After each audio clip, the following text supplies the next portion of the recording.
বিসমিল্লাহির রহমানির রহিম। হে সমস্ত জগতবাসী, আজ আমি আপনাদের সামনে যে আলোচনাটি নিয়ে হাজির হলাম, সে আলোচনাটি হলো অন্ধকোষ সম্পর্কীয় স্বপ্ন দেখা। কেউ যদি স্বপ্নে অন্ধকোষ দেখে, কি কি অবস্থায় দেখলে তার জীবনে কি কি ঘটতে পারে, অবশ্যই আপনারা খেয়াল করে শুনবেন।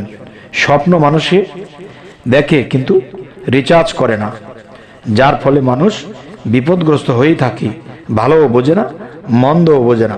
তাই অবশ্যই শুনবেন। কখনো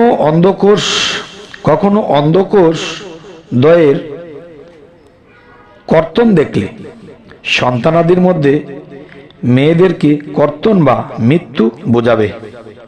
আচ্ছা, এটা স্বপ্নের ব্যাখ্যা ক্ষেত্রে অন্ধকোষ দ্বয় মহিলা বোঝায়। আচ্ছা, তো এবার আসি, বিশেষ করে বাম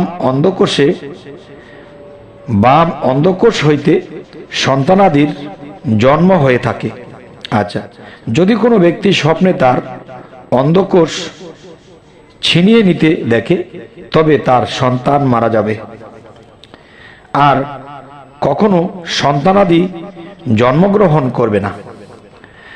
আচ্ছা, এবার আসি, যদি কোনো ব্যক্তি স্বপ্নে খুশি মনে অন্যকে তার অন্ধকোষ দান করতে এবং তা তার শরীর হতে পৃথক হতে দেখে, তবে তার অবৈধ সন্তান হবে এবং উক্ত সন্তান অন্যের দিকে সম্বোধিত হবে।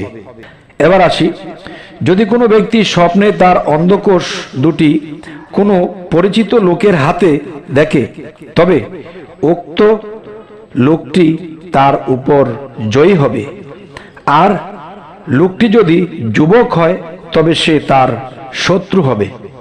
আচ্ছা, এবার আসি, যদি কোনো ব্যক্তি স্বপ্নে তার অন্ধকোষ ফুলে যেতে দেখে বা হানিয়া রোগে আক্রমণ হতে দেখে, তবে সে সম্পদ লাভ করবে বটে, কিন্তু শত্রু হতে নিরাপত্তা লাভ করতে পারবে না। এবার আসি, একজন লোক স্বপ্নে দেখল যে তার 10টি পুংলিঙ্গ রয়েছে, কিন্তু কোনো অন্ধকোষ নেই।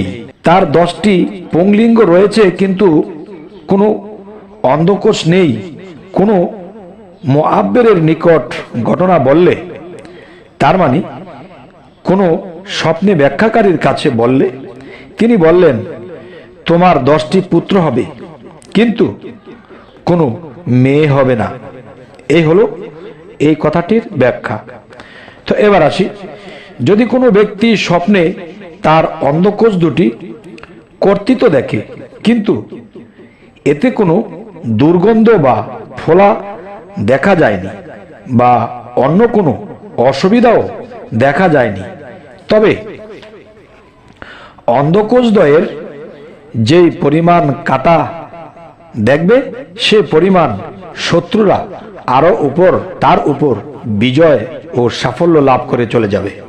আচ্ছা, তো এবার আসবো, যদি কোনো ব্যক্তি স্বপ্নে অন্ধকোষ দ্বয় অনেক বড় অথবা